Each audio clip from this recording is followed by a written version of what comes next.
So let me walk you through a very easy conceptual way to really articulate the need and the impact of user adoption. And I encourage all organizations to go through and share this internally, this very quick ROI chart. So if you're trying to build support for why you need to focus on adoption, this is an easy way to do it. When you look at a timeline here of your investment dollars and your return on investment, at the beginning of a project, you really haven't spent anything. And you have this assumption that in the future, through tech, we will get some great value and we'll have this incredible return on investment. And in a perfect world, we'd go right there.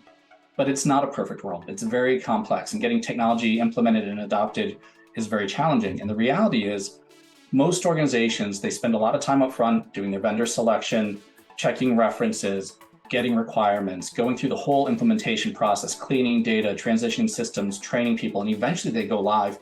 And many times they just stop their efforts there, or they really don't know what to do next. And most organizations, when you first go live, all you've really done is maximize your sunk cost, or at least you hope you have. Some organizations continue to have additional costs beyond.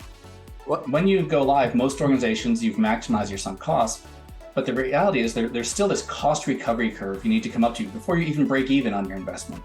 And this can take time as you get a small group of users to use the system, and then eventually another team, another department, and you build up to the enterprise-wide adoption or the target user-wide, because if it's not an enterprise system, one or two users probably won't get you there, but as you start to build populations of users all working collectively and effectively, that's when you start to break even.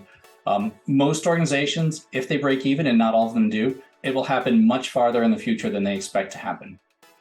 And then as you continue on, you'll achieve success and you'll actually achieve your ROI goals, and this too can be farther in the future.